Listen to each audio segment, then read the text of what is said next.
Pas denoncimit në News24 të skandalit të 300 dosjeve të padërguara për rekurs në gjykatën e lartë, Këshilli i Lartë i Drejtësisë nis verifikimin pasi ka njoftuar dhe presidentin e Republikës.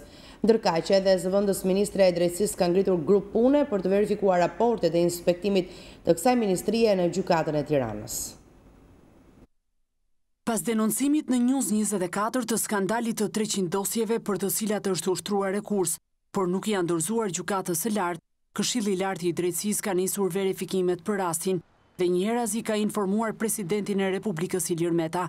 Gjithashtu inspektoriati i KLD-s i është drejtuar gjykatës së Tiranës me shkresë zyrtare, ku kërkon informacion rreth fakteve të zbuluara, masave të marra nga titullarja e institucionit dhe mënyrës se si do të procedohet me dosje që janë mbajtur në arkiv prej vitit 2006. Burimet thanë se njëherësh do t'i kërkohet informacion Ministrisë së Drejtësisë nëse është vënë ose jo në dijeni të kësaj çështje dhe masat e marra nga ky dikaster. Hetimi i KLD-s do të shtrihet edhe në drejtim të gjykatësve nëse kanë ose jo lidhje me mbajtjen e dosjeve padrejtësisht në arkivën e gjykatës dhe mos transferimin e tyre në gjykatën supreme. Lidhur me këtë çështje reagoi edhe zëvendës ministre e Drejtësisë Tilda Gjonaj. Në cilësinë e kreut të dikasterit, ajo siguroi se Ministria e Drejtësisë po bashkëpunon me KLD-n, prokurorinë dhe gjykatën e Tiranës për çështjen në fjalë. Ajo pohoi se ka ngritur një grup inspektimi dhe veprimi i parë që po kryhet është verifikimi i raporteve të inspektimit të ministrisë gjatë 4 viteve të fundit në gjykatën e Tiranës për të parë nëse është konstatuar problemi i rekurseve të patrajtuara. Skandali me dosjet u zbulua një muaj më parë kur kryetaria e gjykatës së Tiranës Enkelejdi Hajro kërkoi nga administrata informacion për rekurset. Pasi u vu në dijeni të skandalit, kryegjykatësia mori masa duke shkarkuar nga detyra kryesekretaren dhe një sekretare.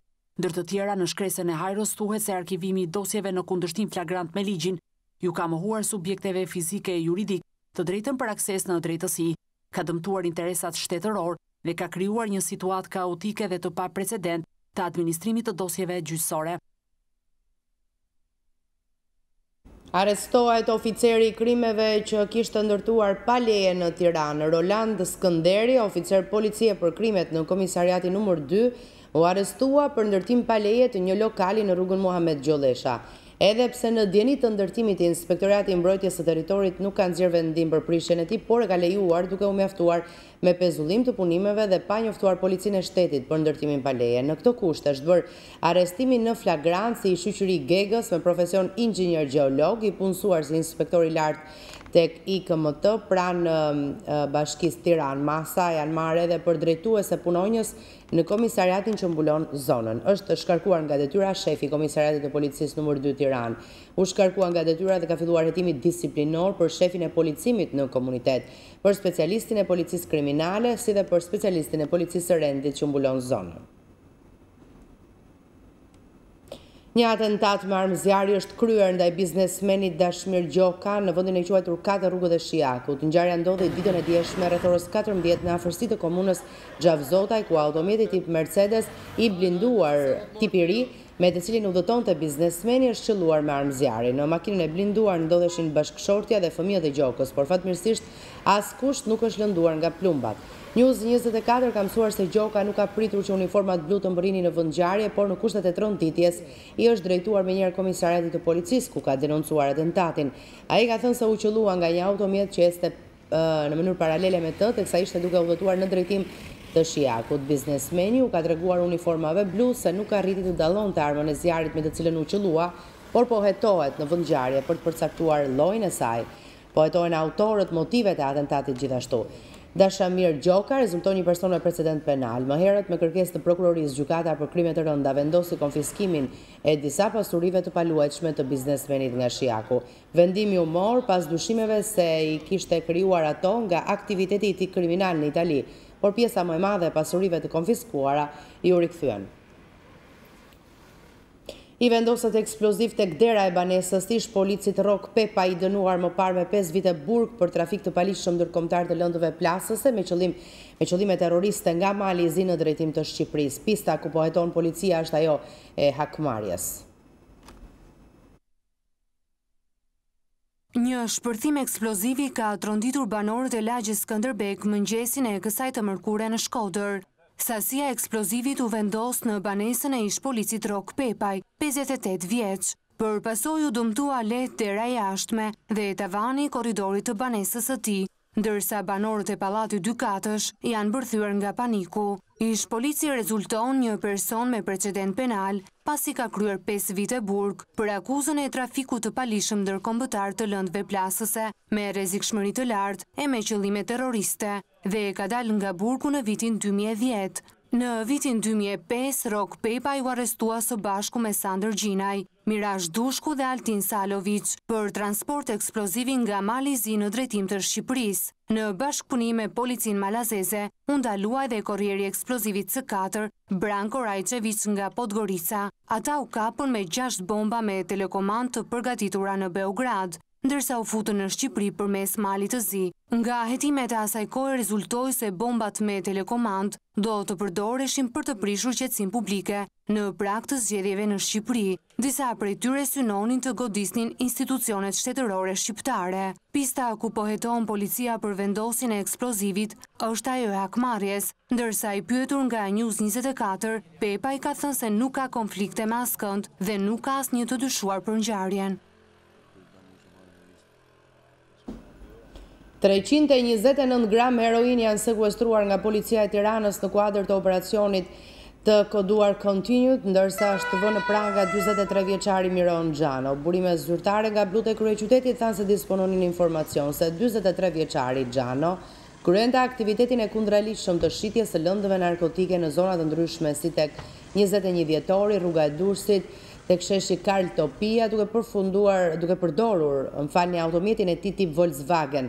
Operacioni për arrestimin e tij u krye në rrugën Muhamet Gjollesha, ku gjatë kontrollit në makinën e 45 vjeçarit u sekuestrua edhe lënda narkotike.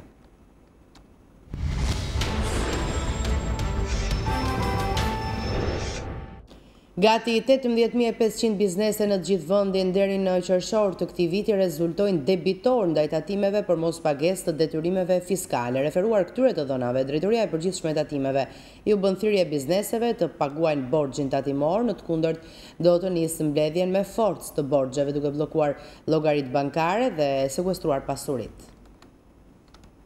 Pamundësia për të paguar taksat ka futur në listën e zezë të borxhlinjve gati 18.500 biznese. Ndonë se numri subjekteve debitore është më i ulët krahasuar me fundvitin e kaluar, ai sërish mbetet i lartë nëse u referohemi të dhënave vjetore të 2015-s. Sipas Drejtorisë së Përgjithshme të Tatimeve, deri në fillim të qershorit të këtij viti numërohen 18.490 biznese që nuk kanë paguar detyrimet nga 19.834 që ishin në fund të dhjetorit. Nga këto të dhëna vjetre, se në 6 mujorin e parë të 2017-s kanë dalë nga lista e zezë vetëm 1.344 subjekte. Nisur nga këto shifra, tatimet apelojnë biznesin se nëse nuk arrin të paguajnë borxhin tatimor brenda afateve të njoftuara, atëherë do të nisin sekuestrimin e pasurive dhe bllokimin e llogarive bankare. Njoftimi dhe kërkesa për pagimin e detyrimit tatimor do t'i shkojë përmes emailit çdo subjekti debitor, e nëse ky afat nuk respektohet, Drejtoria e Përgjithshme e Tatimeve njofton se do të nisë mbledhjen me forcë të borxhit. 10 ditë pas njoftimit, tatime do t'i kërkojnë çdo banke ku subjektet kanë llogarit të mbajnë shumën e detyrimit të papaguar. Më pas, në rast se nuk është arritur arkëtimi i detyrimit, do të vendoset barra hipotekore mbi pasurinë. Nëse bizneset edhe në këtë rast nuk arrin që brenda një muaji të paguajnë borxhet, atëherë do të sekuestrohet pasuria e luajtshme dhe e paluajtshme. Masa më ekstreme nga ana e administratës tatimore për mospagim të detyrimeve do të jetë konfiskimi i pasurisë. Pavarësisht presionit ndaj bizneseve debitore, Drejtoria e Përgjithshme e Tatimeve mbetet optimiste për të kurrjen e listës së zezë deri në fund të vitit, fal krijimit të lehtësive procedurale për pagesat me këste të detyrimeve, si dhe hyrjes në fuqi të ligjit të faljes. Procesi i çregjistrimit të automjeteve me detyrime të vjetra të pashlyera ka filluar që prej muajit maj. Në zyrën e çregjistrimit të mjeteve të transportit rrugor thonë se ka interes të madh dhe deri tani vetëm në qarkun e Tiranës janë fshirë nga sistemi 2283 automjete. Drejtuesit e automjeteve po tregojnë interes për të çregjistruar mjetet e vjetra apo ato që tashmë nuk i kanë fizikisht, por janë thjesht pronar në letra. Ndonë se sezon pushimesh janë të shumta ata të cilët janë drejtuar Drejtorisë së Transportit Rrugor në Tiranë për të çregjistruar mjetin e tyre. Jo, është mjet i punës. Jemi në sesion buxhetor. Do ta mbani aktiv apo do ta çregjistroni mjetin e institucionit tuaj? Do ta çregistrojmë. Ja vlen që ky mjet të mbahet aktiv sipas tuaj? Jo. Ishte për përdorim. Zotri, ju çregjistruat automjetin tuaj? Po. Makinë Volkswagen. Sa kishit pa i paguar taksat? 4 vite. Do doni që këtë mjet ta mbanit aktiv? Jo, është e vjetër. Për të pritur fluksin e qytetarëve janë në dispozicion 2 sportele që kryen veprime. Janë 2283 automjete të çregjistruara deri në muajin gusht. Drejtues të zyrës së transportit dhe shërbimit rrugor thonë se kategoria që ka shfaqur interes është ajo që kryen çregjistrimin e mjetit pa paguar detyrime. Kryer 2283 çregjistrime, e kthyer në vlerë monetare rreth 162 milion lekë të reja, të falura nga shteti, dhe vazhdon akoma me një ritëm mesatërisht të kënaqshëm. Kryejmë rreth 20 deri 25 regjistrime në ditë. Në ligjin e fshirjes së pjesëshme të detyrimeve parashikohet se mund të përfitojnë 140.000 automjete, sot me detyrime ndaj shtetit. Drejtoria e shërbimit të transportit rrugor saktëson se edhe pa kërkesë në sportel, mjetet do të fshihen nga sistemi në janar të vitit 2018. Qofse qytetarët nuk paraqiten në datën 31 deri në 31 dhjetor 2017, ligji e ka shumë qartë, në 1 janar të 2018 të gjitha mjetet kalojnë inaktive, dalin nga sistemi, nuk janë më në sistemin tonë. Ndërsa kategoria e dytë, asaj që i falen kamatvonesat, por që duhet të paguaj principalin, është ende e painteresuar. Shifrat e publikuara nga Instat japin alarmin se popullsia në Shqipëri po plaket. Numri i nxënësve gjatë vitit të kaluar shkollor ka rënë me 5.4% nga një vit më parë, ndërsa numri i pensionistëve është shtuar. Numri i nxënësve që ndoqën arsimin 9-vjeçar gjatë vitit të kaluar shënoi rënien më të madhe që nga viti 1991, duke dhënë sinjale alarmi se Shqipëria do të vihet në vështirësi në dekadën e ardhshme për forcën e re të punës. Sipas të dhënave të Instat, vitin e kaluar numri i nxënësve që ndoqën arsimin 9-vjeçar në vitin akademik 2015-2016 ra me 5.4% në raport me vitin 2014-2015, rënja më e fortë në 26 vitet e fundit. Në gjithë vendin, arsimi 9-vjeçar u ndoq nga më shumë se 343.000 nxënës në vitin 2016, nga 363.000 që ishin në vitin 2015, ndërkohë që popullsia në grup moshën 5 deri 14 vjeç në 2016 ishte mbi 363.000 persona. Rënja e numrit të popullsisë në moshë të re po lidhet me 2 shkaqe kryesore, rënja e numrit të lindjeve dhe emigracioni. Treguesit demografik të vendit po përkeqësohen nga këtë shkaqe. Shtesa natyrore e popullsisë për 3 mujorin e parë 2017 pasqyron një rënje me 33.6% krahasuar me 3 mujorin e parë të vitit të kaluar. Plakja e popullsisë po rrit me shpejtësi numrin e pensionistëve në vend dhe përpasoi nevojën për fonde shtesë në arkën e pensioneve. Të dhënat nga Instituti i Sigurimeve Shoqërore tregojnë se për vitin 2016 numri i personave në pension arritin e 611.524 persona, me një shtesë prej mbi 12.600 pensionistësh krahasuar me vitin 2015. Në një dalje për mediat, zëvendës ministri i Arsimit dhe Sportit, Gert Janaqi, deklaroi se procesi i aplikimeve për fazën e parë të konkurimit në universitete ka përfunduar. Ai theksoi se nga sot universitetet do të kenë në dispozicion bazën e të dhënave të kandidatëve për çdo fakultet dhe fituesit e parë do të shpallen më 28-29 gusht. Çdo universitet sot do të ketë në dispozicion formë elektronike dhe zyrtare në letër, listën e aplikantëve që kanë përzgjedhur programet e studimit, notat e gjithë viteve të shkollës mesme, rezultatet e provimeve të maturës shtetërore, mesatarën e gjitha viteve të shkollës mesme, mesatarën e provimeve të maturës shtetërore, mesatarën e përgjithshme të përllogaritur sipas VGM-s 346 19/4/2017, si dhe indekset e gjitha profileve të shkollave të mesme. E rëndësishme është për të theksuar se për këtë vit akademik, numri i aplikimeve në raundin e parë, pra i maturantëve që aspirojnë për të vazhduar studimet, është 25.822 maturantë për kuotat brenda vendit.